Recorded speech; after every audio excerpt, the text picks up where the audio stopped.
सवाल ये है सर कि कैसा रहा आपका एक्सपीरियंस, शुरू से बताएं। जो समन ने हमें इनवाइट किया था, फिर हम समन के बारे में बताएंगे थोड़ा सर। सबसे पहले ये पॉडकास्ट तमाम शाहरुख खान साहब के फ़ैन्स के लिए है, और जो फ़ैन नहीं है उनके आई वांट कि वो भी ये पॉडकास्ट सुने, थोड़ा सा लाजमी सुनिएगा, क्योंकि हम दोनों चाहते हैं कि जो चीज़ हमने एक्सपीरियंस की है वो अल्फाजों से थोड़ा आप भी विजुलाइज करें, महसूस करें। थोड़ा ये उनके लिए ये मेनली उनके लिए जो कि फैंस नहीं हैं, हमारी कोशिश ये होगी उनको समझाने की, कह सकते हैं।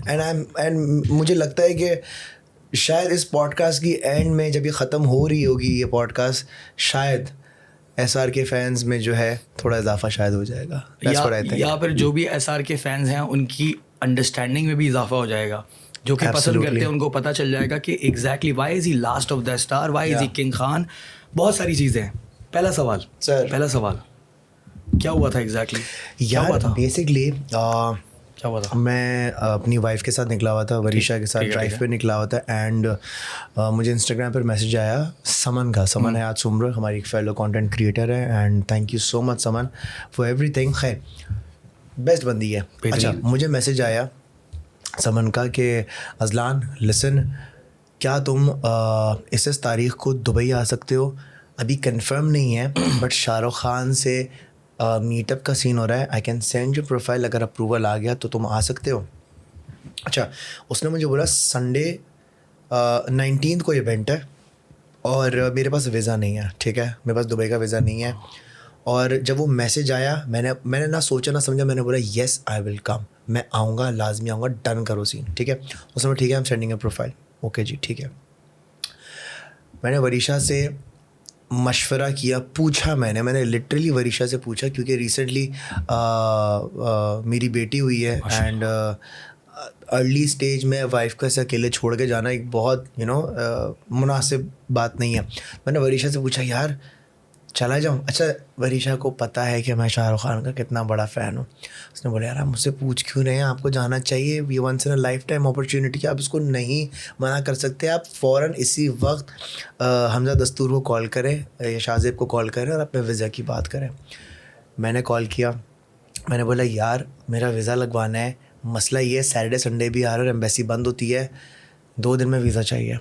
उन्होंने एक बंदे को मैंने कॉल किया, उसने बोला अजलान भाई 10 दिन लग रहे हैं वीज़ा आने में और रिजेक्शन के चांसेस 98% है, 2% चांस है कि शायद आपका वीज़ा लग जाए। मैंने बोला आई डोंट केयर, लगाओ। बहरहाल सारी बैठे उसी वक्त मैंने पासपोर्ट और पिक्चर्स और सारी चीज़ें मैंने भेजी, एंड उन्होंने अप्लाई किया सुबह के टाइम पे, जब मैंने कहा था तुम्हें कि लाला, जब तुम्हारी मेरी भी बात नहीं हुई है, ठीक है, फ़ौरन अप्लाई किया वीज़ा, एंड जिस दिन अप्लाई किया उसके 4 घंटे बाद मेरा वीज़ा आ गया।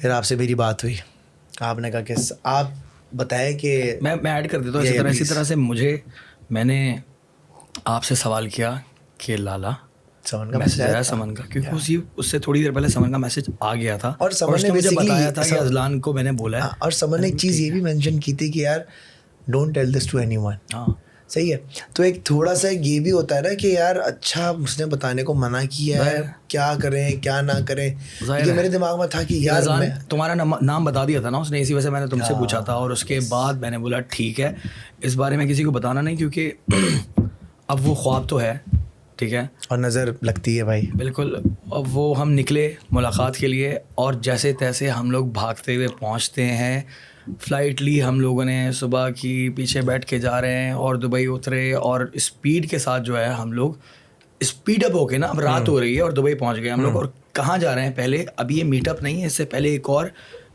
कलेक्टिव ग्रैंड मीटअप हो रहा है ग्लोबल विलेज में। एग्जैक्टली। अच्छा, अभी तक समन ने हमें कंफर्म नहीं किया था कि 19 का कंफर्म है और तुम लोग उसमें आ जाना, और हमने कहा था कि हमने रिस्क नहीं लेना है। इतना हमें पता है कि ग्लोबल विलेज में शाहरुख खान साहब जो है वो आएंगे।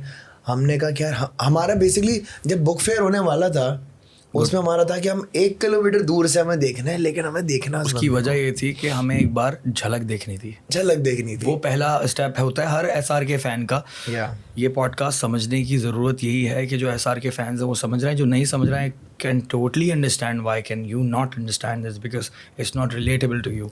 थोड़ा डिस्क्लेमर मैं हर 10 मिनट बाद देता रहूँगा। यस सर, ये था कि बस छवि देखनी है दूर से।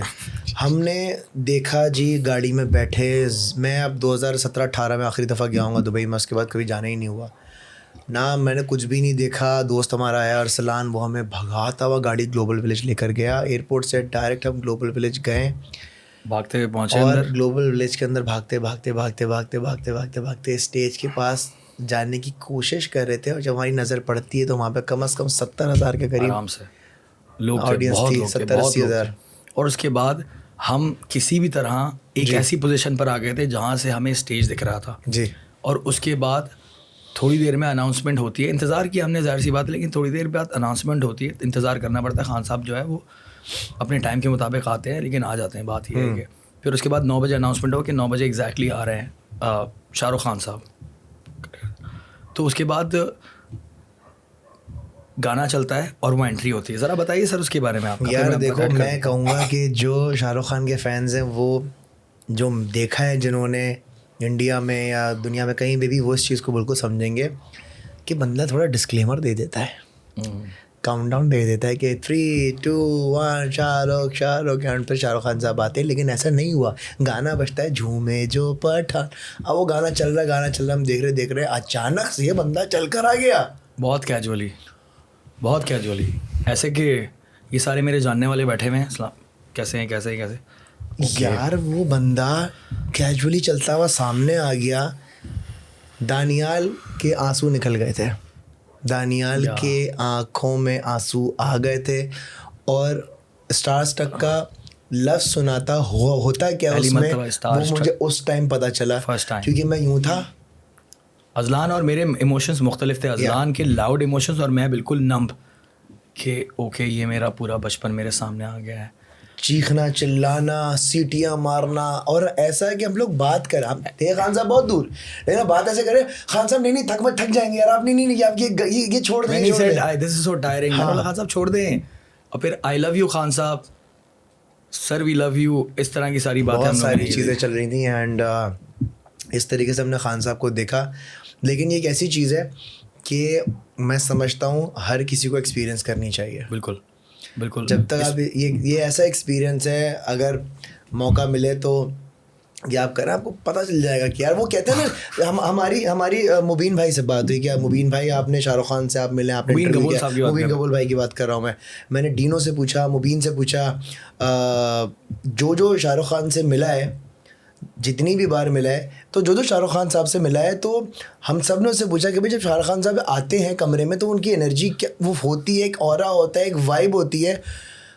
सिर्फ सुना था, और वो चीज़ हमने एक्सपीरियंस की, वो चीज़ हमने देखी जब खान साहब 85,000 लोगों के दरमियान आए ना, वो एनर्जी, वो कनेक्टिविटी, वो ऑरा, वो बंदे की पर्सनैलिटी, वो वाइब, उसने सब को कैप्चर कर लिया था। और सब उसके साथ यूँ थे, सब उसके दोस्त थे, सब उसके चाहने वाले थे, और हम कनेक्टेड थे यार। और ये सारी जो पर्सनालिटी को डिकोड करने वाला है ना, हम और डिटेल में बात करेंगे इस बारे में। ये बड़ा ज़बरदस्त पॉइंट है, बहुत इंपॉर्टेंट पॉइंट है। मैं सर आपसे एक और आखिरी रिक्वेस्ट करना चाहता हूँ, अपनी आंखें दिखा दीजिए। बहुत लोग आपसे मोहब्बत करते हैं और आपकी आंखें देखना चाहते हैं। ओए ये मैं कभी नहीं भूल सकता। आ जाऊँ। अच्छा सॉरी, इमोशंस को हमने जानबूझ के ना बहुत कंट्रोल किया हुआ है। हाँ, तो एंड उसकी सॉरी आपकी मैं बात काट रहा हूँ। अगर पॉडकास्ट के बीच में मैं चीखने लग जाऊँ तो प्लीज़ उसको ये मत कहना कि ओवर एक्टिंग है, 50 रुपये काट, बुरा लगता है। हाँ। हम बच्चे हैं। मेरे फॉलोवर्स ने, इनफैक्ट मेरी बेगम ने, मेरे घर वालों ने देखा कि मेरे अंदर का जो 10 साल वाला अजलान है ना, जिसने वो गाना सुना था एक काली काली आँखें, वो उन सब ने वो बच्चा एक्सपीरियंस किया, क्योंकि हम लिटरली अपने अंदर का बच्चा बाहर निकाल दिया था। तो अगर मैं चीखना शुरू हो जाऊँ तो बुरा मत मानना। खैर सर, 19 तारीख इसको और मैं ऐड कर देता हूँ ना, ये ओवर एक्टिंग वाला पार्ट आपने किया है ना, इसको थोड़ा सा और हम क्लियर कर देते हैं। बेसिकली होता ही है कि आपकी ज़िंदगी के अंदर ना बहुत सारी पर्सनैलिटीज़ होती हैं।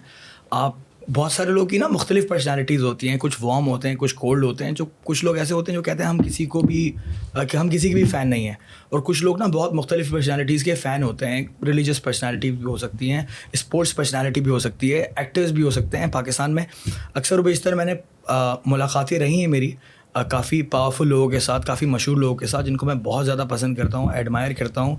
और मैं रिलीजियस पर्सनालिटीज़ के भी नाम लूँगा। फॉर एग्ज़ाम्पल हम शाहिद अफरीदी साहब की बात करते हैं, हम जो हैं इमरान खान एक्स क्रिकेटर हैं, एक्स प्राइम मिनिस्टर साहब की बात करते हैं, उनकी फ़ैन फॉलोइंग।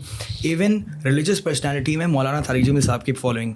मैंने उन लोगों को, आम लोगों को आते हुए देखा है, और आम लोगों को एकदम ना हाथ कांप जाते हैं उन लोगों के, जो फैंस आते हैं, जो फॉलोअर्स आते हैं, उनसे मिलने के लिए हाथ कांप जाते हैं उनके, रोना आ जाता है। And I can totally understand कि उन फॉलोअर्स का क्या फीलिंग होती है।